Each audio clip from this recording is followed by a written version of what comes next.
Welcome to the Writer Talks. Here's a snippet from the music album High Road by the Porch Project. Lee Hudspeth describes this song, Boredom, as being phenomenal, dark, and probing the human mind. I also feel that the song has strong elements of existentialism. Now do listen to a preview of this song and write in the comment section as to what you thought of the song. Lost my will for today.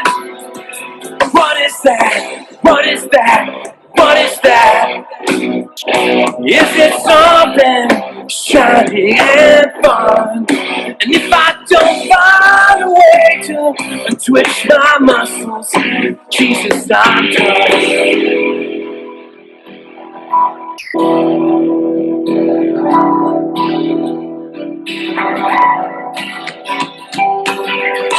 Looking for some semblance of control.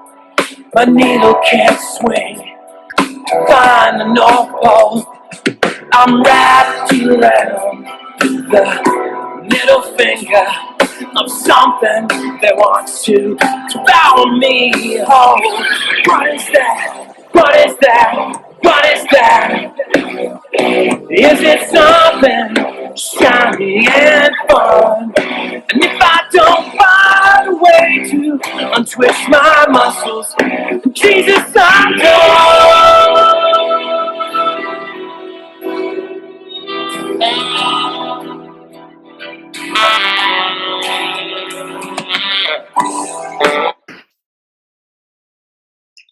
Now, why am I talking about music and am I changing gears and talking to musicians?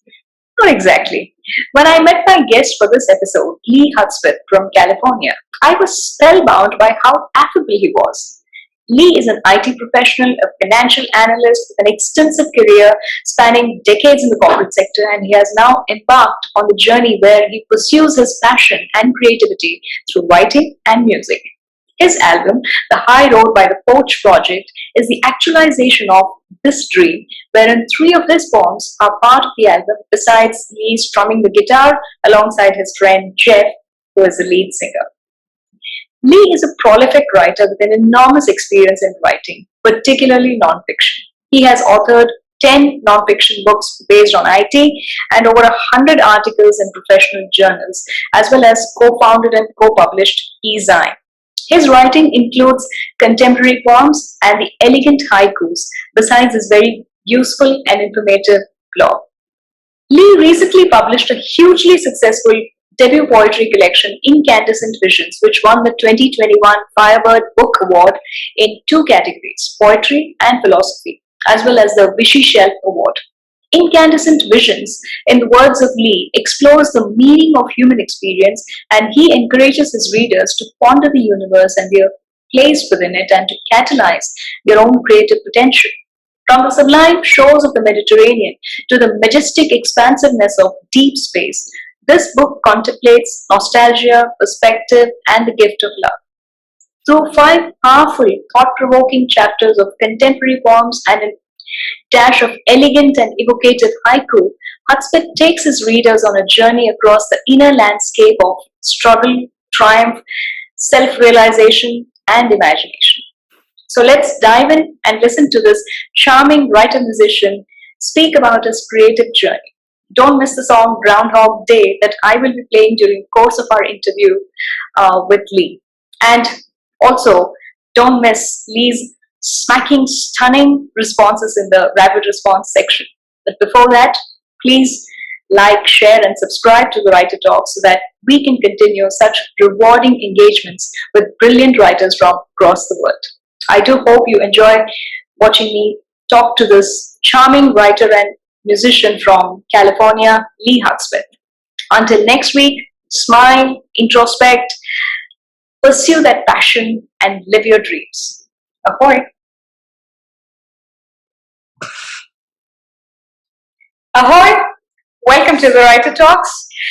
I have with me here tonight the wonderful, talented, award-winning writer, poet, and musician Lee Hudspeth, all the way from California. Hello, Lee. Hi, Asha. Hello to your viewers. How are you? I'm good, and hope All is well in California as well, and you're starting the day on a lovely note. We're beginning to get some more spring weather. There's a saying in my little microclimate town by the ocean: May gray, June gloom, and then July 4th, the summer in full force. So some days are a little bit grayer than others, but it is very temperate in Southern California, as you can imagine. That's lovely. That's lovely. And congratulations on your debut poetry collection, Incandescent Visions. I absolutely love the book, and more so that your debut collection it is, and so hugely successful. And also, it won the 2021 Firebird Book Awards, if I'm correct, in two categories, both in poetry as well as in the philosophy categories. Now, how did this impact you as a writer, as a poet? That's an excellent question, Asha. And at the risk of a bit of self-promotion, something that came about subsequently is a second award from the Wishy Shelf Book Awards out of the UK in a large category of just essentially literary fiction. They don't break down by poetry. And which is an interesting award because it was founded by an author himself, a children's book author, and now he does young adult fiction as well, Ed. What those two awards have done is provide some validation. And I'm comfortable in my own skin as a poet. I would say certainly more emerging than these adjectives are elusive, right? So let's just say it gave me a sense of assurance that by a jury of my peers, my work was appreciated. And I think the key word is understood. Because as I get the feedback from judges, which is often part of what you get if you place or win, you get the sense that the judges really did understand my book. And it isn't just a random collection of poems, as we can speak to at your discretion. There's a narrative arc, and I think there's a story there, maybe even several sub-themes. And I worked very diligently to organize it that way. So the short answer is it was some validation that other people could relate to that, and not just from the point of view of a certified Amazon purchaser goes up, clicks 4 stars, 5 stars, great poetry, blah, blah, blah. Some of these comments are in depth, and you really, I got the sense that the readers and the judges really connected with what I was trying to communicate, and that's very gratifying. Absolutely, and that's very gratifying, and I think that's the most inspiring thing for a writer, isn't it? Sure. To get that kind. Now, besides being a writer of fiction and non-fiction and being a poet, you're a wonderful musician. I was so mesmerized by your first volume. I'm guessing it's your first music album, isn't it? The High Road Porch Project. Yes. It's absolutely lovely. And it also features 3 of your poems. Right. It does. There is a tie-in there. And I'll give you the short version, and we can go off on side trails if we want. But at the same time that I was recognizing, Asha, that after about 30 years of corporate and entrepreneurial work, that I would describe myself somewhat tongue-in-cheek as a corporate computer scientist, programmer, business dude. I wanted to get into a second act that was creative and really recognize that part of me. So I wrote myself a letter of things that I would like to do if I was unencumbered by anything, job, money, geographical. And the things that emerged were writing original music, writing poetry, short stories, a novel, all of those things that we call creative writing. And Asha, instead of putting the letter into a drawer and letting it gather dust, I actually started working on those ideas. And I talked to a dear friend of mine, Jeff Baker, who's the co-author of all the material on the album, a great musician. And he's the singer, by the way. That's his voice. Okay, so that wonderful, emotional, beautiful voice. Jeff is a great singer and composer. We decided, I said, Jeff, how do you write songs? What's the process? I have all this poetry. I'm also interested in using my guitarist skills to write original music. So we just sat down and collaborated, and it was very organic. And we put some songs together. My lyrics came in. He composed the melodies and the chord progressions and was singing. It was beautiful. And I remember one day over a cup of coffee, Jeff, why don't we go into the studio and record these 4 songs? I mean, why not? And that letter was in the back of my mind, sort of like pulsating, just go for it. And he was willing to do it and excited, and we found the time between our day jobs and everything, and we did it. So kudos to Jeff for being interested and just kind of going for it. And I can't say enough about his collaborative skills. He's a real troubadour. Yeah. That's lovely. So it was you strumming the guitar? We split all the guitar parts. He's a guitar player and singer. I'm a guitar player. I got to sing background vocals. I'm not too much of a singer in my mind. Perhaps I'm better than I think, but his voice was just absolutely so rich and conveyed what we were trying to express through my lyrics and the melodies. So a perfect symbiosis, if you will, right? Lovely. It's lovely. Now, if I put a gun to your head and ask you to pick your favorite song from this album, which one would it be? Okay. So there's 4 songs, so immediately I've got a 1 in 4 chance of getting this right. The song that's the lead-in of the 4, and they're in a particular order on purpose, is Groundhog Day. That would have to be my favorite, although there's a very dark, existential angst song called Boredom that I also love dearly because it's so opposite the message implied in The High Road, okay? Right? Positivity, don't let the little things get to you, strive for your dreams. But Boredom is just, whoo, it was a dark poem, and that's part of being a living artist is you put some of your darkness out there. But the short answer is Groundhog Day. Lovely. Boredom, by the way, incidentally, is my favorite song. So let's. Oh my! I didn't know that. Okay. I absolutely loved it. I just on a whim, I listened to that one first, and then I went back to it. I listened to it at least 3 times. That's lovely. Absolutely lovely. Thank you. I mean, I was trying to write something that was dark and conveyed just human struggle and the complications of just being alive. Anyway, that's really interesting. Okay, so, but I'll stick with Groundhog Day because you asked, and I want to be a good guest. Fair enough. So let's do this. This is something I'm trying for the first time on the Right to Talk. Sure. Let's listen to maybe the preview of the Groundhog Day. Of course. All right, I'll just try and play that.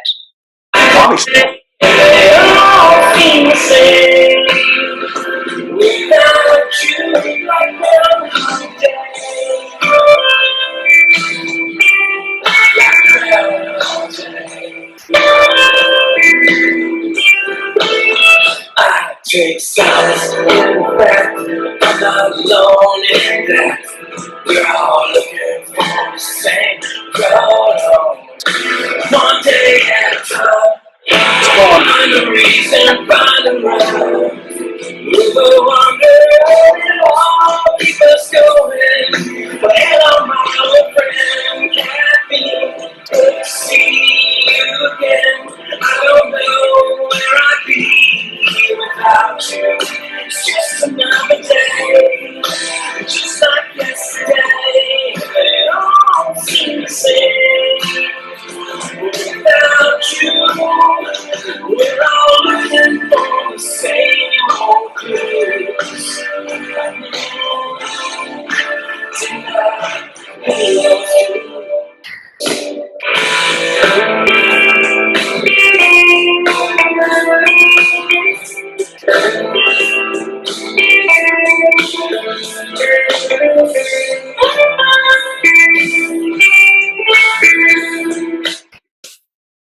Absolutely.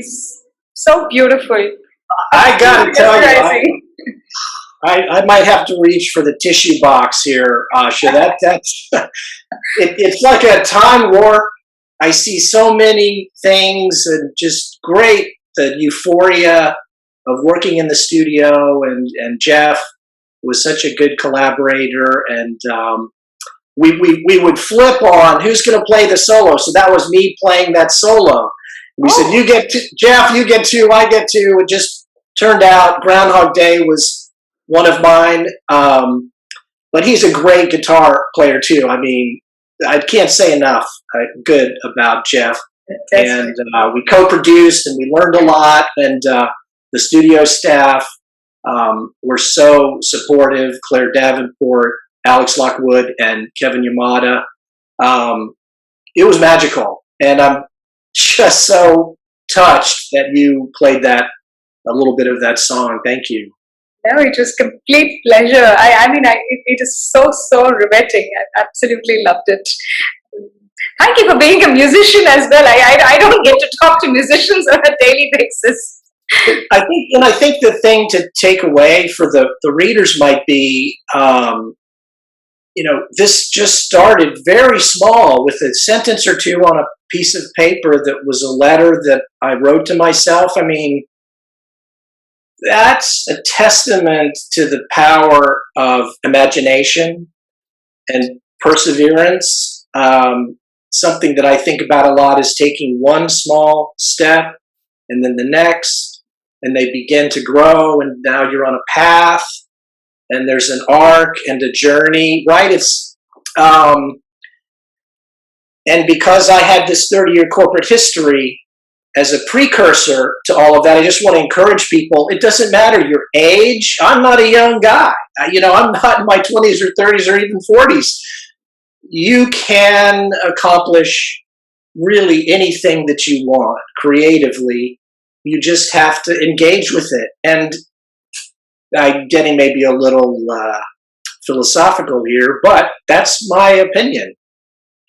No, I agree with you. I think after all, each one of us has our passion, and it's all about living that passion. It's worthwhile pursuing that passion, isn't it?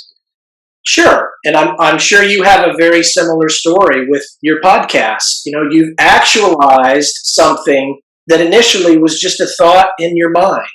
True. Right, and so that's very commendable. I think that you've accomplished this. Thank you. All right, we'll continue chatting about your writing process, and your music as well. Now, let's dive into the first segment. It's called the rapid response segment. Okay. And where I pose a set of questions to you with some options.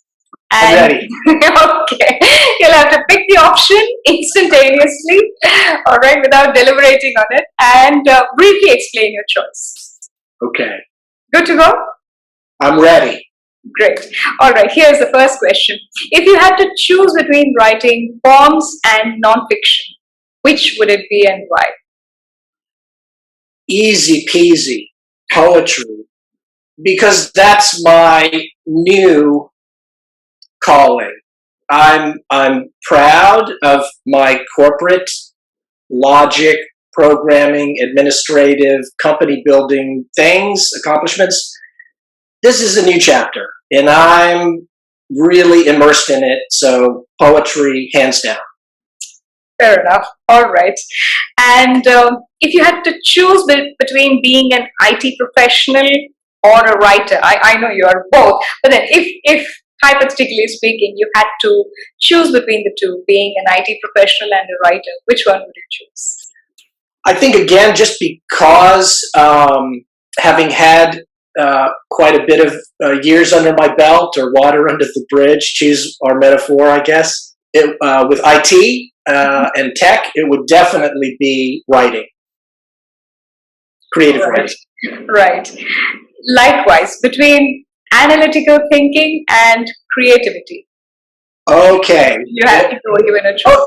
Okay, now I'm going to hedge, and I'll say a cocktail mix of both, because I don't think you can have one without the other. I think they coexist. I could be wrong.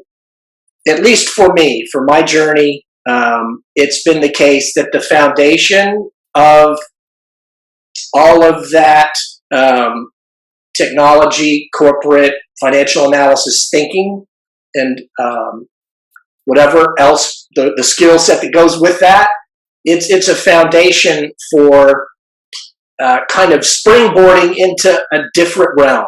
Does that make sense? It does, and somehow I thought I had an inkling that you would say that it's a blend of two. Right. I mean, if it's creative, yeah. To be fair to your process, and I love your rapid response, I think it's great fun. I would say, of course, creative, but I do believe they exist and cohabitate as part of a bigger tapestry. Yeah. Right. Fair enough. Oh, all right. Now here, let's extend the choice to one more. Between music, reading, and writing, which one would you choose if you had to? As a vocation, or just sort of as a hobby, and you could choose only one of these three: music, reading, and writing. All right. So this is how my brain works. I'm going to set reading aside because it's a bit more passive. Although I read every day. I read, but I would say, this is hard. You know what's interesting, Asha? I can sort of judge my mental health by how long it's been since I played my guitar. And the longer that I go without picking it up and playing it, I'm like, no, wait a minute. Gotta get there and, play the guitar a little bit. So I'm going to pick music. All right. Fair enough. Okay. Now, this I think is quite a clincher. Let's see. If you were given the option of your book being termed a classic or a bestseller, which one would you rather have your book be? Would you want it to be a classic or a bestseller? Okay. You have good trick questions because I would think, here's that logical brain again. If you're a classic, you have at least attained some modicum of sales, but I would have to say recognition for content, style, voice. That's what I think of when I think of classic. Right. So as tempting as it would be to grab onto the proverbial, shooting star, I would choose classic. Fair enough. You got me though, boy. You're really putting me through the paces, Dasha. Okay, let's see now. This one might be a little tricky. If you had the option, let's say we have the time machine and we have the option of setting up a meeting with either of these two writers. If you had the option to meet either Robert Frost or Somerset Maugham, between the two of them, whom would you choose to have a conversation with? Since I'm more familiar with Mr. Frost's work, then I would choose Robert Frost. Okay. But I'm intrigued by the other poet, and if you don't mind me bouncing the tennis ball back onto your side of the court, what intrigues you about William Somerset? Is it pronounced Maugham, or how do you pronounce his last name? Maugham, I believe, Maugham, right? And he is a brilliant short story writer. So okay. I really love his short stories.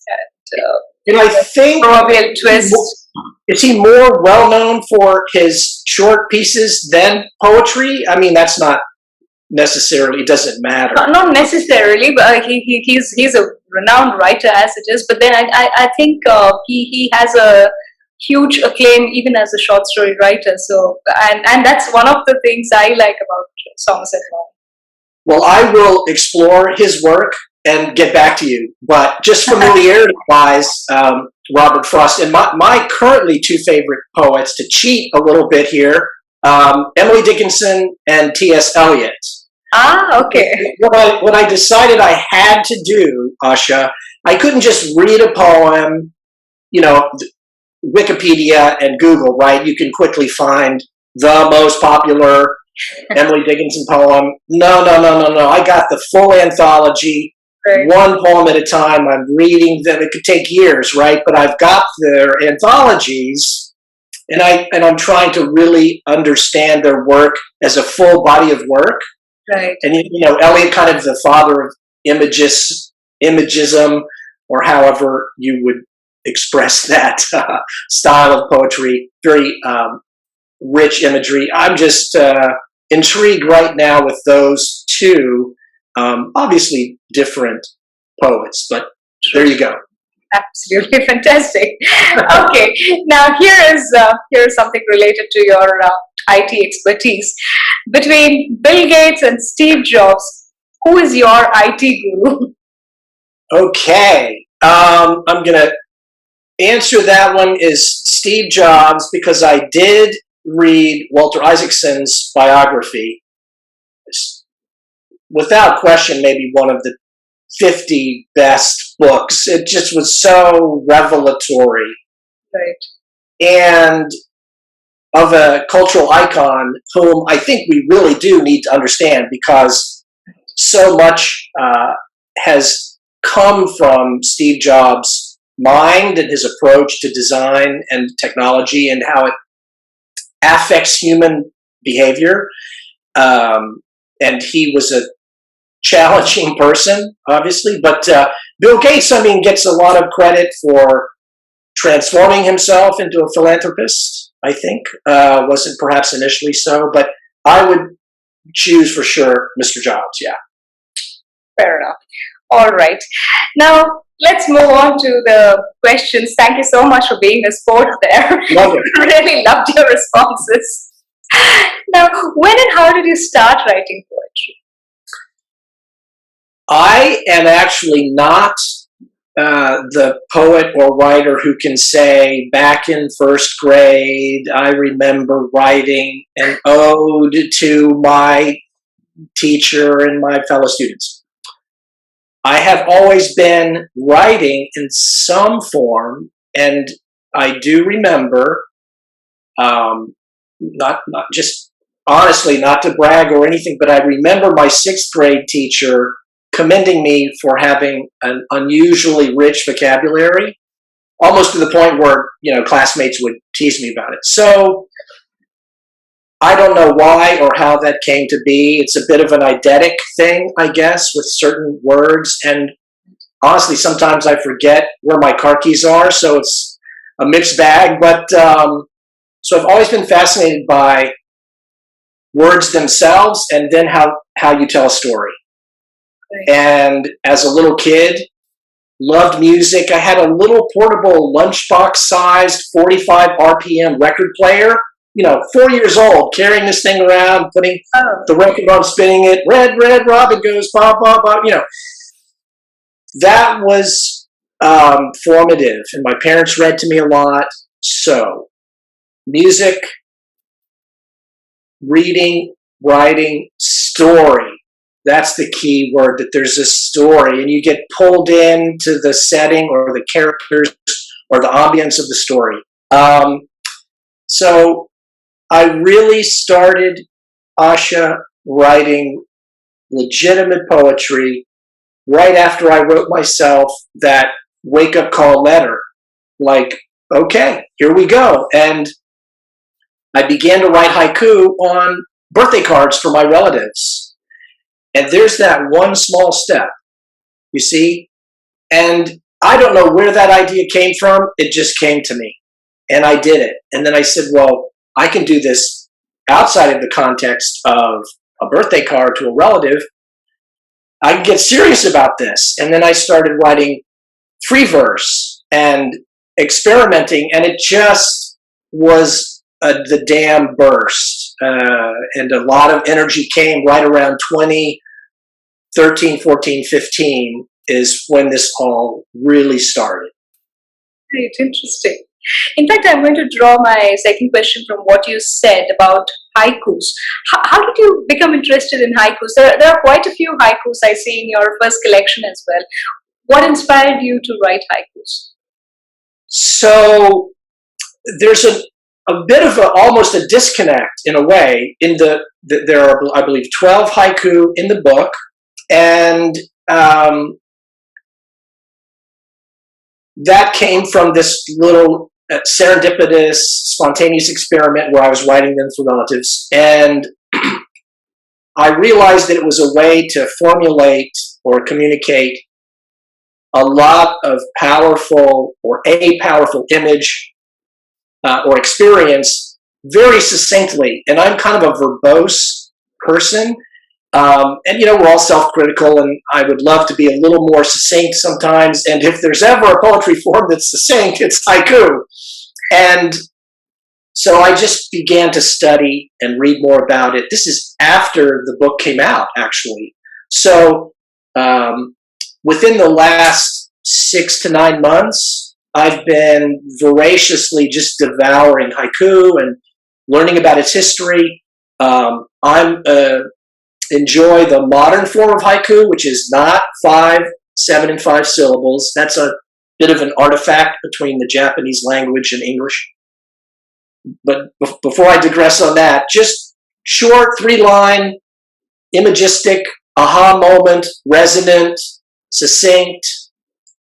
It's a mindfulness experiment and process, and it allows the reader to quickly own the poem and the experience, and the poet can step back out of the way, right? As opposed to a longer poem, you've got to dig in, and maybe there's some complexity, a lot of words. Look at all those words. I hope that's a satisfactory answer, though. Oh, that's interesting, actually. That's very interesting. Now, how long did it take for you to publish your first collection, Incandescent Visions? How long did you take to write, and Right. how long did it take for you to publish? I would say that over the entire process, if you just added up, squished all the hours together back to back, like a work week, it would be about 15 to 18 months start to finish, because initially I was literally just writing a few haiku, maybe one a month or something, and then more and more longer poems emerged, and then the idea, oh my goodness, this could be a collection. Well, how do I do that? I don't have an agent. In the old days with the IT books, right? Everything was done through an agent. Right. And big publishing houses, Q, Addison Wesley, O'Reilly, we just wrote the material, turned it in, and showed up for the book signings, right? Today, to be self-published, we could talk about that at length, but that's the route I chose to take. So, 15 to 18 months, start to finish. Right. I actually love the manner in which you have structured your entire collection into 5 distinct chapters. I think some of the common themes there are creativity, inspiration, reflection, introspection, nature, and it's more or less a kind of an exposition on creativity. How did you conceive this? So, I had all the poems, each one on a single piece of paper. A few were 2 pages, right? 8.5 by 11, strewn out like a random deck of cards on my office floor. And I could not make heads or tails, and I was lost in the forest. So I scratched my head, figuratively and literally, and I said, I gotta hear what these sound like. And I knew I was going to do an audiobook. So the poems were finished, right, but the manuscript had no structure, right? So 35 poems, what am I going to do? I went into the studio, the same studio where Jeff and I had recorded the album.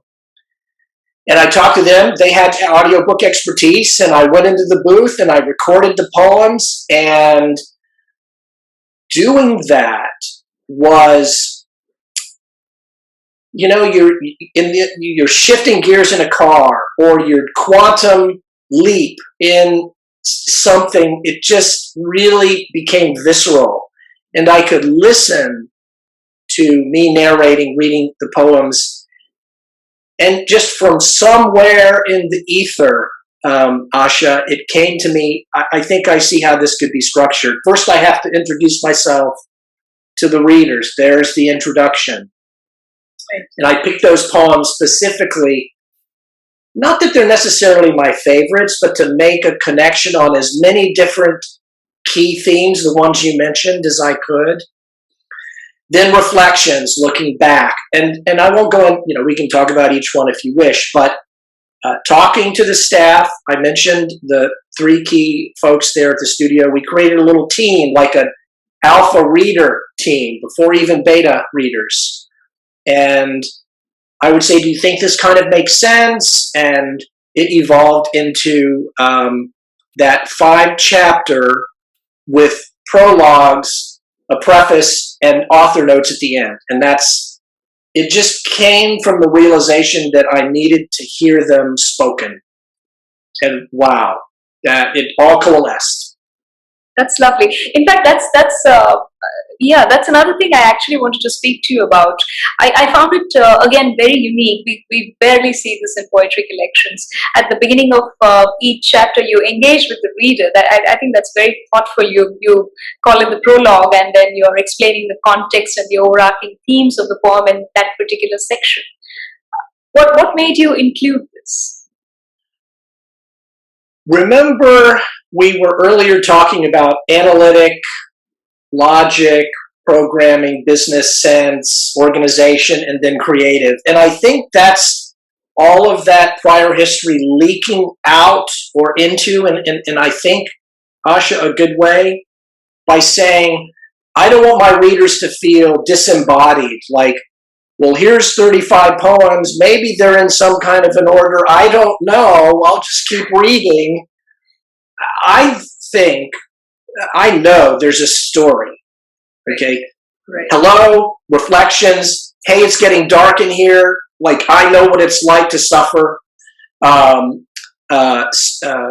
Excuse me, I'm blanking out on the 4th chapter. And then it ends, motion. Right. The idea of moving through life and being affected by other exogenous things, and then at the end, celebration. Okay, to me, that's a story. I mean, it's not a memoir; it's a story. It's a philosophical thought experiment about what is life. There you go. Fair enough. Did you at any point in time anticipate, did you have an inkling that your debut collection would be so hugely successful? I had no idea. I really was just putting one foot in front of the other. And, when you are putting a manuscript through the design process, you've got a workflow and things you have to do. And then you've got to launch, and then you've got to market as a self-published author, which I had no familiarity with, and it became, it's a big time sink. It's a huge commitment to do it thoroughly and persistently. You've got a lot of work as a self-published author. So my point being, once I felt comfortable that I had a bit of inertia on the marketing side of the book, then,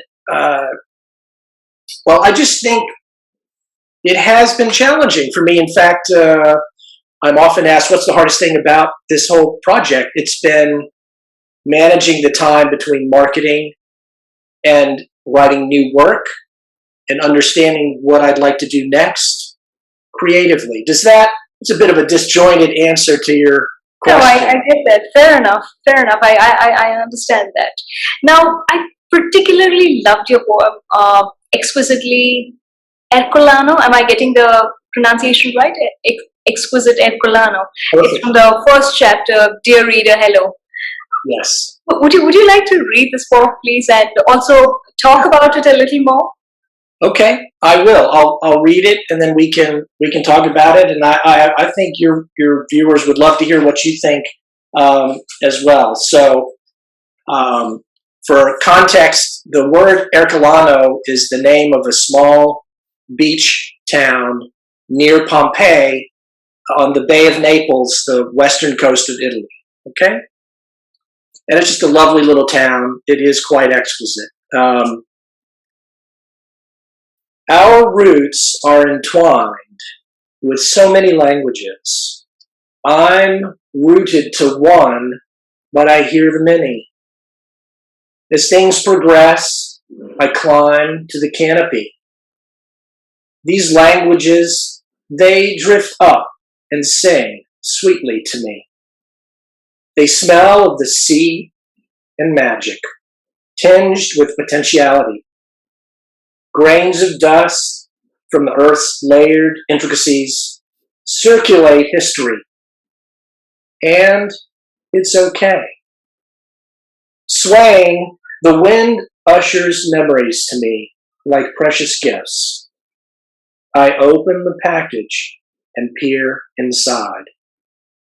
A smooth emerald pebble, a blue feather, an archipelago of musical notes. Aha, I say aloud. That's the way. So simple, eh? I'm greeting a nice surprise. Grand, formed, transparent. The horizon, an interior view, humility, a laughter that awakes. Intrigued, I inhale. Beautiful, beautiful. Thank you. I love the metaphors, the play of images. So beautiful. Would you like to explain the context behind this poem? Yeah. So I definitely wrote that poem in Ercolano, visiting Italy as a family trip to celebrate one of my sons having graduated from college, and was a real aficionado of history, European history and Italy and art. So we ended up near Pompeii in this little village. And Europe is such a linguistically rich and diverse place. In Los Angeles, you're going to hear a little bit of Espanol, a lot of English.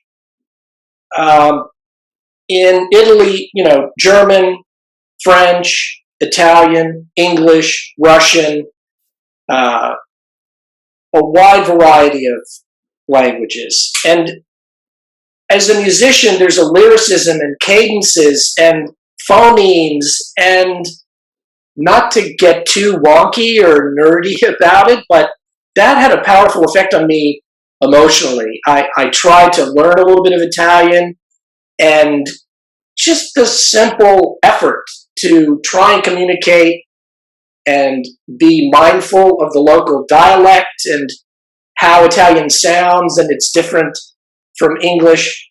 I just got caught up in that, in the history and the art. It was almost overwhelmingly rich. And then here was this little jewel box of a town where we could relax and just be away from Naples, which is a big metropolis, right? And the wind and the smell of the Mediterranean, all of these things, there's a literal essence to these metaphors, but they're also meant to be aspirational. And I'm just always curious about why am I even here, able to write a poem about something that's fascinating to me. And making friends, I made a dear friend, a local fellow there, and we talked about music and politics and art and culture.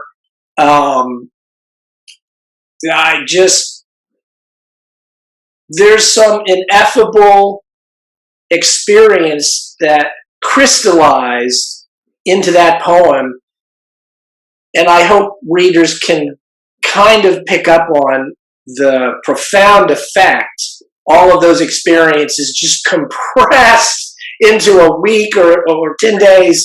It was transformative. And I think right then and there, I knew that I had to get this manuscript published. Right. It was no longer just follow through, do what you said you were going to do.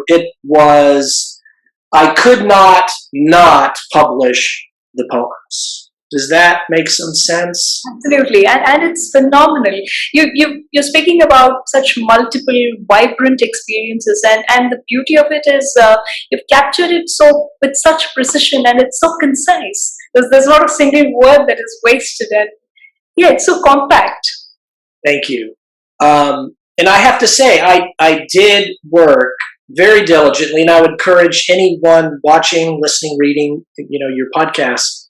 If you're a poet or even writing fiction, precision, taking care. Each word has a beat and a meaning and implications and connects to its neighbors.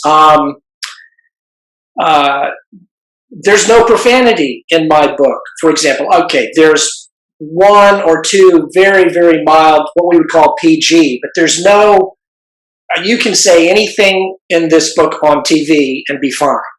Right. And that was the goal I had, was to not express anger or frustration or surprise through these powerful words, but they have too much baggage. I wanted to be, like you said, use the words to connect with the reader, be precise enough to give them a wide range to dive in and say, I know what the sea smells like. Yeah, that is magical. I do start to think about cosmology or history. I mean, Right. That's just me, Asha.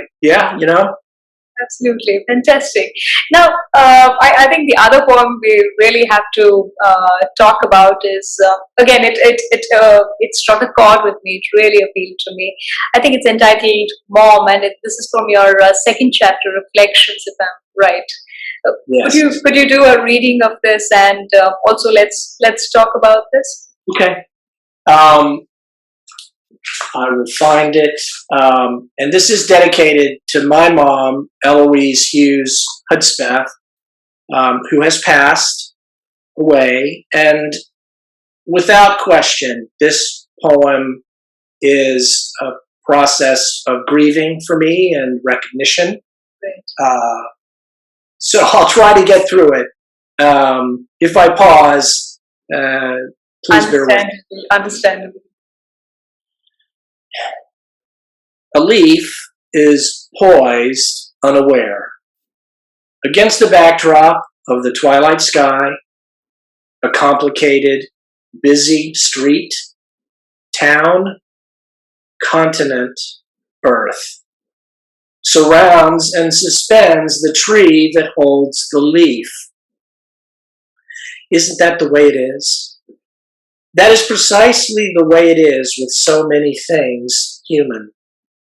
Immeasurably large and dynamic. Sometimes it's easier to step back and be right here on the sidewalk, looking up at the leaf and the indigo umbrella sky as the early evening stars hover.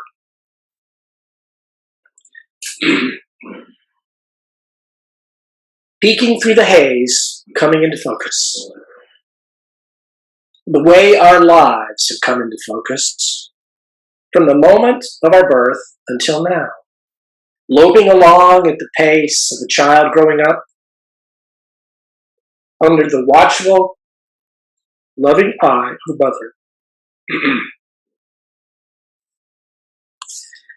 I encourage you to remember, back to the magical time of being poised yourself against the backdrop of your mother's umbrella sky.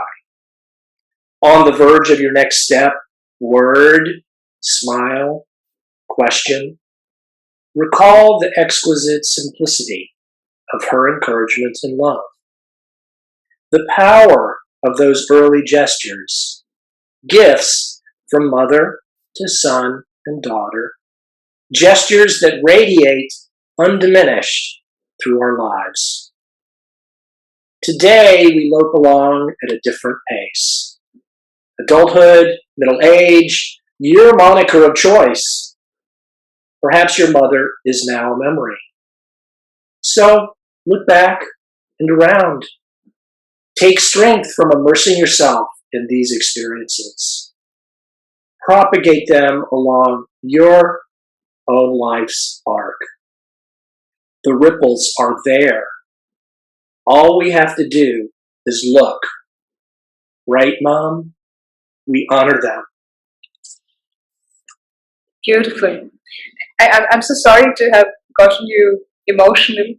No, it's impossible for me to read that poem straight. It's just, it is what it is. True. No, I completely understand. I understand.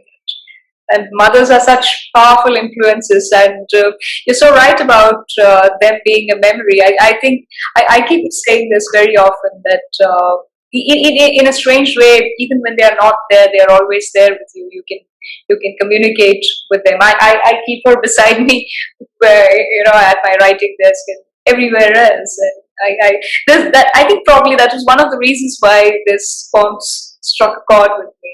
So it's poignant, but at the same time, you're not wallowing in sorrow or grief.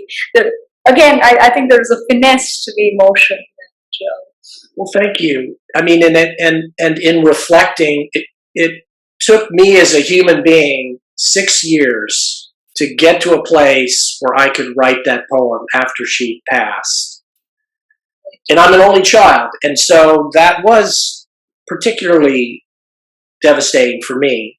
And then my dad passed away, and you may not be surprised that that happened right around the time when I was deciding perhaps I should make a life change. Okay, but my parents were loving and supportive and generous, and a huge influence, positive influence on me. And I think they deserve to be recognized, and it is important for all of us to be still for a moment and think back to the type of unconditional love that allows us to grow and become who we are. I'm just eternally grateful to my parents for those gifts. Yeah. Absolutely. And I think you speak for each one of us in that sense. It's beautiful, very well put. Now, which one of I know it's hard, but then if you had to choose from your favorite poem from the collection, which one? Okay. Well, you picked Exquisite Ercolano. I would pick that one as well, were I to have to, and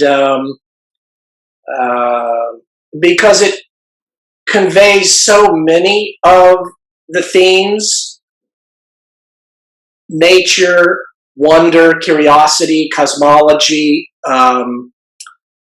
where we hear the beauty of experience and how granular it is if you're quiet enough in your mind to pay attention. All of those things.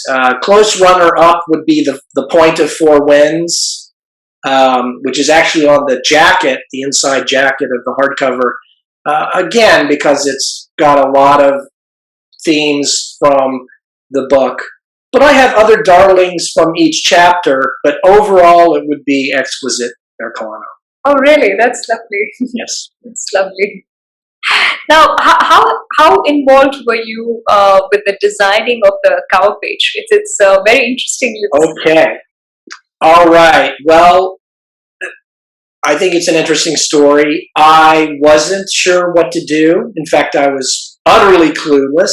So I decided either a photograph that I would take or that I would find and license, or a piece of original art.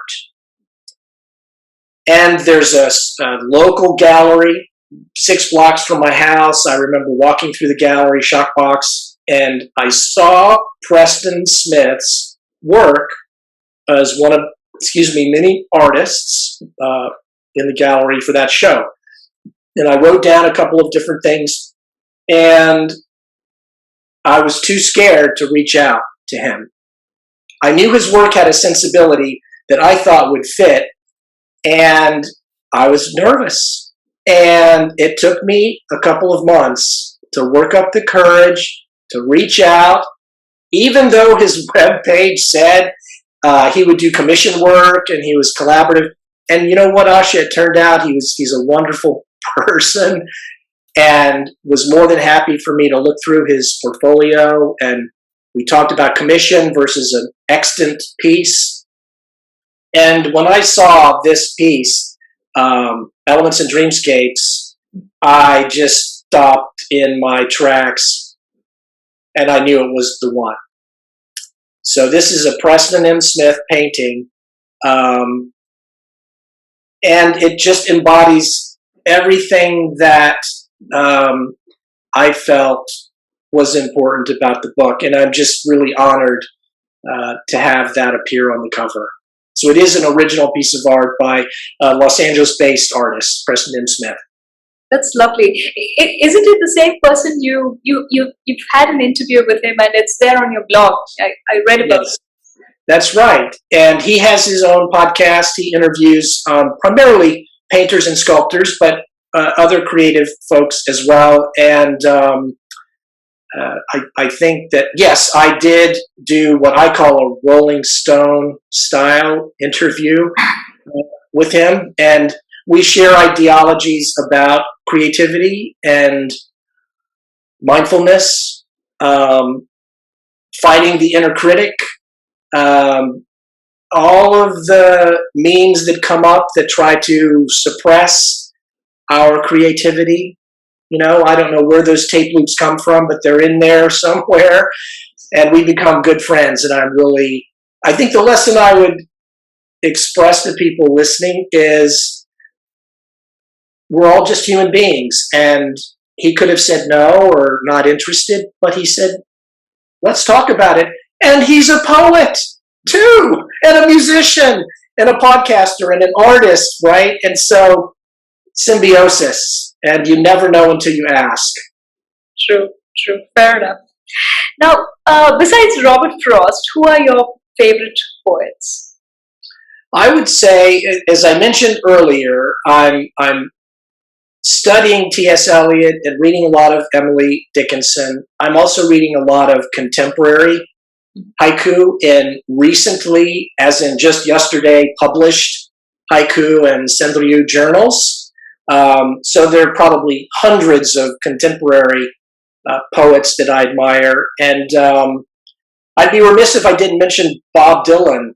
I'm a real fan of his lyricism, the cadence, the imagery, and the power. That's what I would say. That's my short answer. Lovely. Right. In fact, recently I got a chance to speak to another writer, and he's an academic as well. He's working on Bob Dylan. He's trying to bring out a biography of Bob Dylan. So interesting. Yeah, maybe we'll get to read that too. Well, he's such an iconic and mercurial figure, right?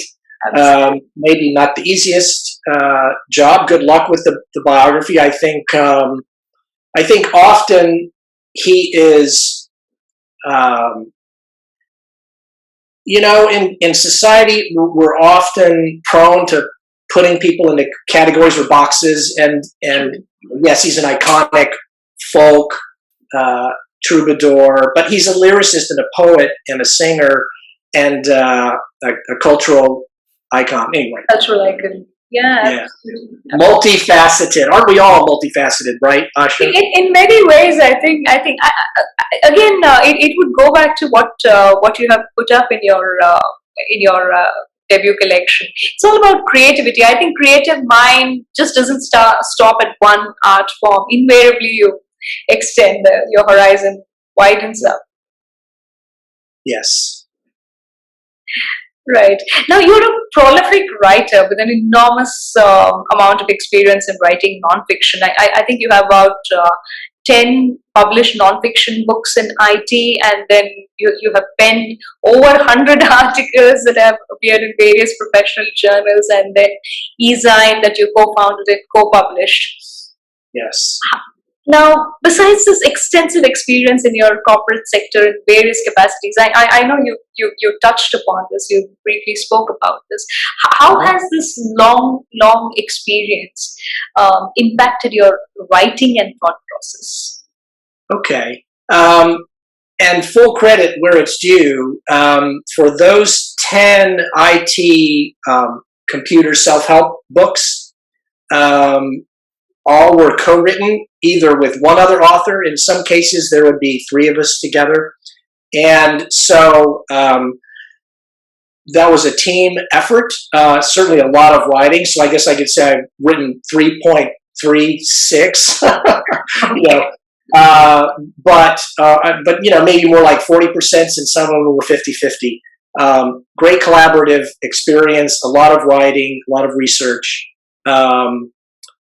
in that genre, right? And so I think that they go hand in hand. Here's the bridge that I see connecting the two. And it might not be obvious at first blush, but we wrote those books in an effort to push back against, at the time, what was kind of popular, like the Dummy's Guide or the Idiot's Guide to pick your topic, okay? The Idiot's Guide to Microsoft 7, Windows 7, what have you.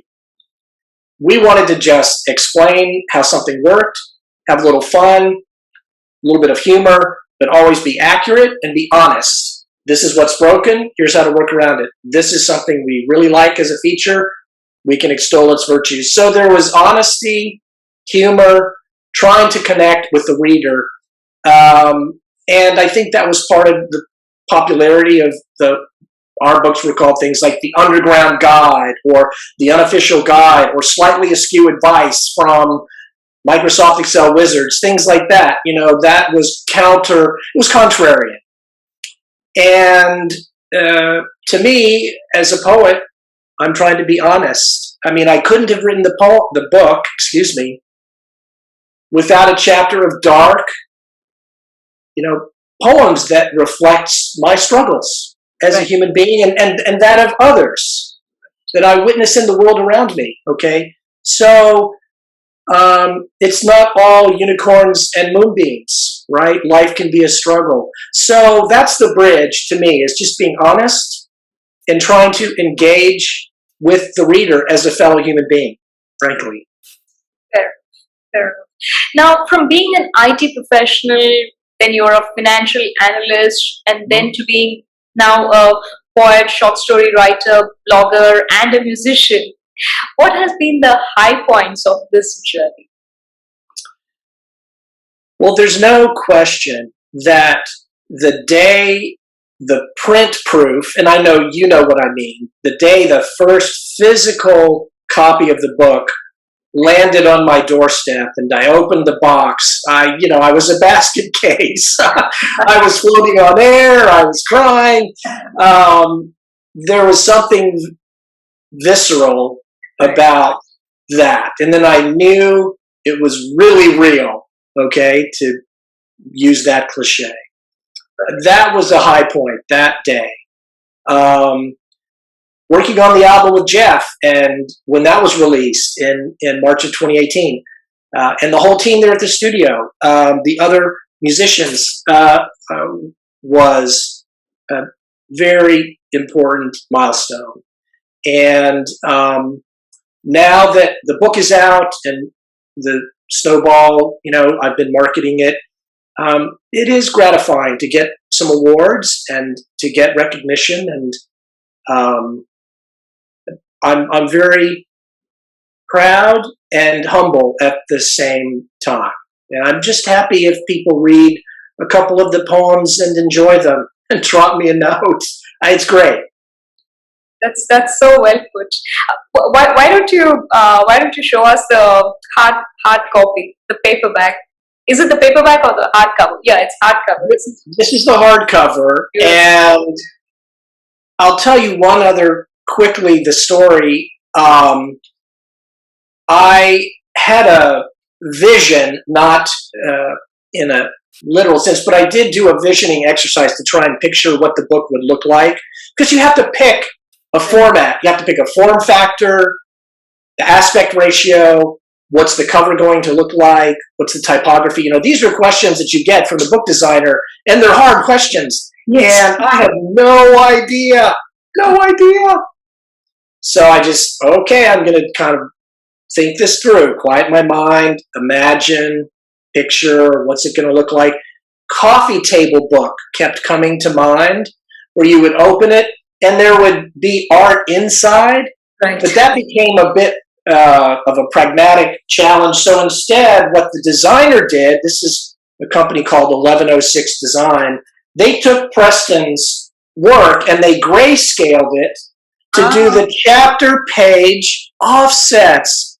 Look at that, right? It's not just a white page of emptiness.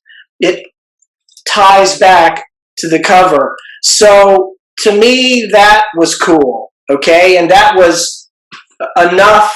It was close enough to what I had pictured in my mind in the visioning exercise. And so getting that book as the print proof, you could have knocked me over with a feather. Yeah, I can imagine your delight. Yes. Absolutely. That's it. Delighted. Right. Now you're in the process of coming up with your second collection of poems, right? And you're also writing a short story. So you asked a question or two earlier. What are some of the high points? I think for right now in this moment, Asha, I would share with you that I've been diligently submitting my new poems to literary and poetry journals. Right. And as you can well imagine, when you get started, you're at zero. You don't have any runs on the scoreboard, right? And now I've been published in several journals, with more coming this spring. They've accepted and it's at the printer. So across 5 different poetry journals, I can say to you that I take a lot of pride in first figuring out how to submit work to a literary journal and doing it in a way that presented my best work. And eventually I got some acceptances. And that's been very gratifying to me. And it's the inertia for continuing to accrue more work into a second poetry collection. Right. And as far as the short stories now, I can be very overly focused. So right now I'm poetry. And so I told myself a couple of weeks ago, I said, Lee, on July 1st, the year's half over, don't write any more new poetry, just write short stories. Microfiction, 100 words, 500, 1,000, just do it, okay? Go back to when you were writing haiku on your nieces and uncles and aunties' birthday cards. See what happens. Just see what happens. And so talk to me in like August and we'll see how it's going, Asha. Fair enough. Now let's talk about your experience working on the music album. What inspired you to come up with this music album, and how did the High Road Porch Project actually come about? So, as I explained briefly earlier, I approached Jeff. I knew he had written some songs and recorded them. So I approached him and said, what's your approach and how does it work? And then we realized we had things we could put together and came up with these 4 songs. So that process was very collaborative and, focused on our strengths and ignored our weaknesses and just went and moved forward. And the studio staff, they're very proficient at letting you co-produce with the house producer. So we learned a lot about the recording process and the production, how you would arrange a song. And it was just great. It was eye-opening. And it is something that I had fantasized about doing for probably 2 decades. Always been fascinated with the behind-the-scenes recording studio. I even had a job at a recording studio back in my mid-20s at ABC Recording Studio in Hollywood. I think what I'm trying to put together here is a mosaic where we just didn't get in each other's way. There was just collaboration, and we wanted to stay true to this theme of the high road. And where we composed the work was on Jeff's front porch. So of course the Porch Project, and those are the main things that stand out for me. Now, who are your favorite musicians, and what type of music do you usually listen to? Right. So I would say somewhat eclectic, ranging from Frank Zappa to Steven Wilson and Porcupine Tree or his solo work to Tom Petty. You've got something like, David Bowie, The Frames, Stone Temple Pilots, The Beatles, Billie Eilish. I really am interested in a wide variety of genres, but I knew that Jeff and I had this sensibility about what we would call adult contemporary, alt, or indie rock. And interestingly, Jeff is really loves country music, and so he's done a lot of writing and work on his own solo. But for me, those are the bands that just come to mind real quickly. Jeff Beck, Steve Vai, Led Zeppelin. I could go on and on, but probably the theme is guitar centric, right? And with a rock feel. But I like country and alt rock too, and progressive. So there it is in a nutshell. That's interesting. And there's something beautiful, magical about the sound of a guitar, isn't it? It is, and I've been playing since I was a kid, 12 years old. Again, going back to one's parents, I decided I wanted to play guitar. At the time, it was in a church band, and my folks said, sure, what do we got to do? I guess we got to get you a teacher and go to the pawn shop, get a guitar and an amplifier. I'm just grateful that they just endorsed and took care of all of that and were behind me. And we, the garage band, we turned things up in downstairs. I don't know how they stood it. The drummer, me, and another guitar player. Oh, Asha was so loud and just But we were teenage kids, and those are formative experiences. And so I have a special spot in my heart for the guitar, for sure. Lovely, lovely. Are you planning any future albums? So remember how I said I'm kind of, poetry, or short story, or novella. I am interested in what I'm going to call a concept album, where there is a story, there's a narration, there's soundscape, there's a setting. Pink Floyd comes to mind. Steven Wilson does a lot of concept albums. I don't know if you know him from the UK. Many other folks have success in concept albums. That's a big, we spent almost a year on our 4-song album. So that's a project, a concept album that is hovering, and it's in the mist, and it's a twinkle in the eye. We'll see. It's taking shape. It is. Lovely. What has been the best compliment that you've received so far? Okay. This is going to be from a book award that I did not win. Okay? I came this close because it's the Writer's Digest, and they share with you your performance on the 4 or 5 metrics by which they judge your book. Okay, I was like 1 point off of the maximum on one of the 5, so I was like, maybe one other poetry book got all 5 of 5. I don't mind. It's fine with me. But the judge's comments, this person was like a kindred spirit. She or he fully understood my book, as I think you do, and others out there.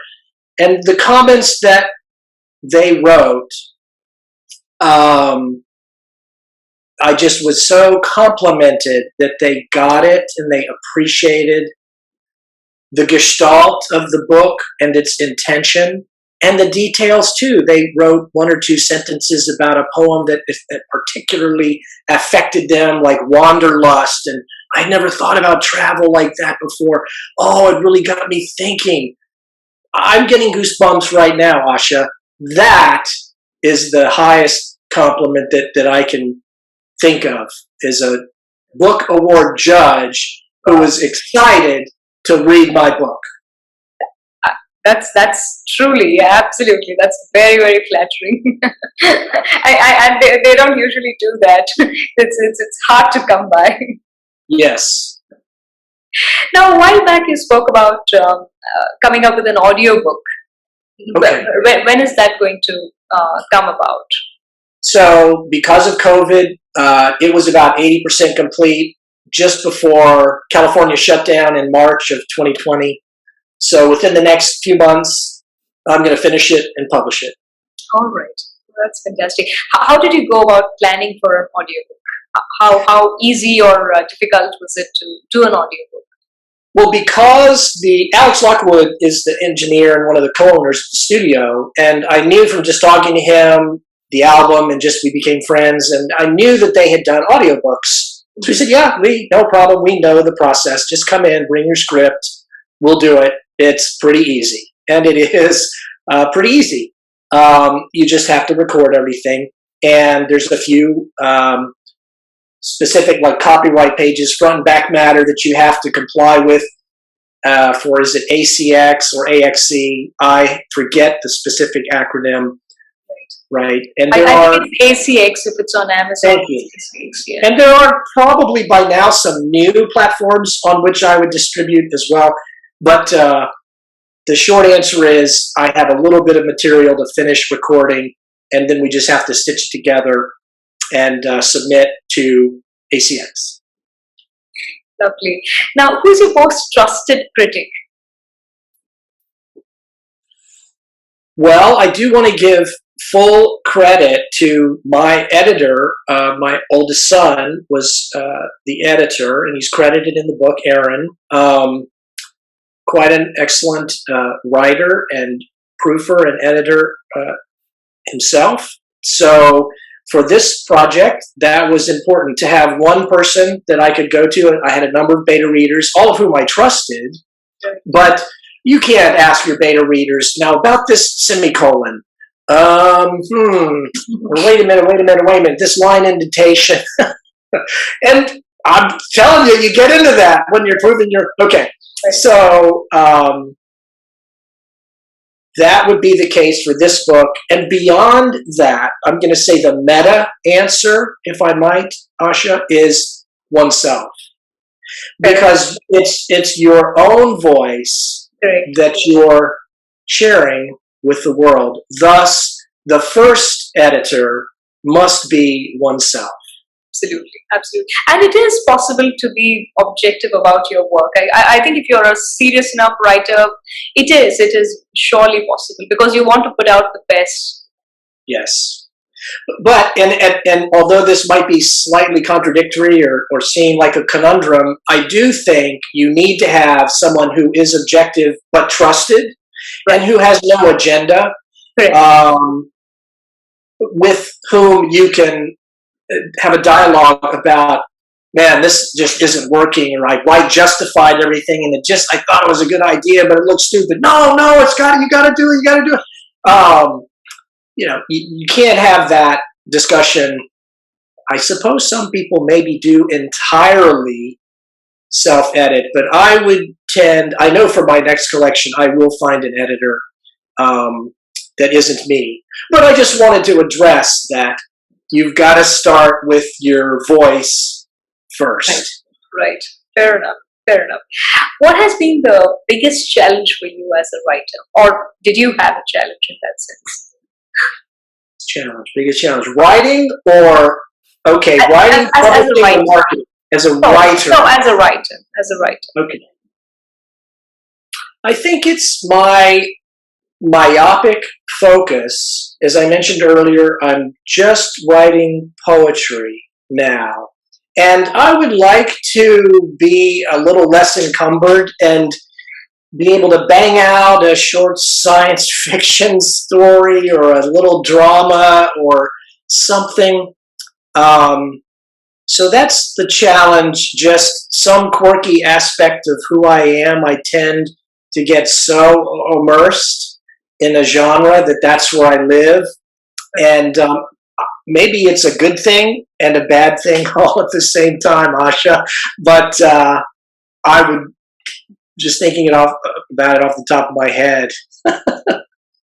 Fair enough. Any message to viewers of the Writer Talks? Okay, sure. I would suggest, and I think I touched on this a little bit earlier, that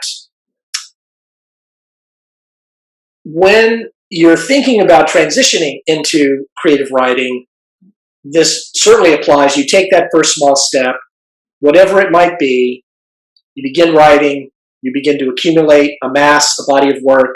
Okay, those incremental steps build on each other and they create momentum and a positive feedback loop. I think that's super important. And I think it can work for established writers as well, right? We always have to keep planting the little seed, seeing how it germinates, nurturing it. So the other issue that I did touch on earlier too is to be true to your own voice. So if you have a style, a voice, an ideology, go for it, right? Just own it. And from the point of view of business advice, in air quotes, if you're going to self-publish, recognize it's a lot of work. Right. And you have to wear all the hats, not just a few. Right. Everything. Accountant, proofreader, editor, book designer, typographer, marketing, website, social media savvy, personal presentation, book signings, ebook promotions. I mean, goodness gracious, Asha, it's overwhelming, isn't it? It is absolutely, it's overwhelming. Right. So you have to be prepared, and it's probably going to be an army of one, right? Unless you have a staff and are well funded. If I've done this all myself. Right, and you have also extensively written about self-publishing. So I actually wanted to ask you that. What is the foremost thing a writer has to bear in mind while self-publishing? Well, let me think. If I think you want to pick a good fit for your book designer, I think that's important. Some people might argue that you need to do that yourself too. I do admit that I hired a book designer. Okay.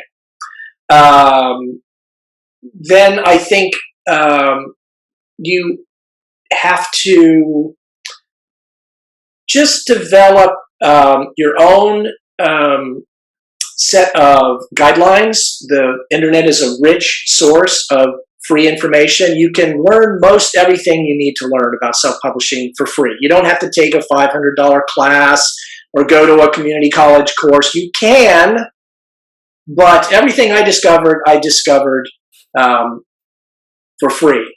And then you just have to evaluate the veracity of the information. So I just developed my own checklist of how that should work. And so keeping a journal, not just of your creative work, but of your marketing and administrative work. You've got a diary, a reference point, resources, you can go back. I found that to be, you're learning picking yourself up by your bootstraps as you go. But there's a lot of data and a lot of writing groups out there, thousands. You can find them quickly, find ones that make sense to you, make some friends, learn about their triumphs and their pitfalls, and go for the triumphs and avoid the pitfalls, right? So that would be my advice to your listeners. That's very, very useful. And how much of California has seeped into your writing?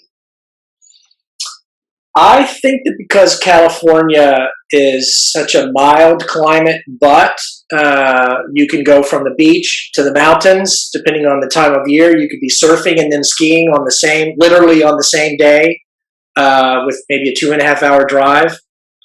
That kind of access to diverse uh, places and activities. There's culture.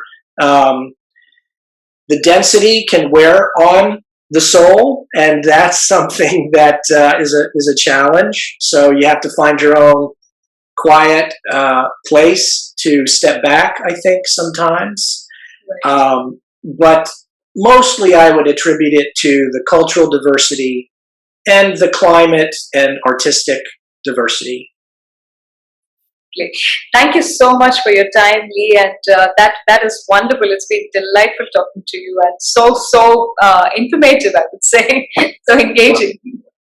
Thank you, Asha. Really, I'm honored to be here and to meet your audience. Really, thank you very much. And wish you all the luck for your upcoming publications, and hope to see you again soon on the Writer Talks. Of course. Thank you very much. Thank you so much. Ahoy. Ahoy.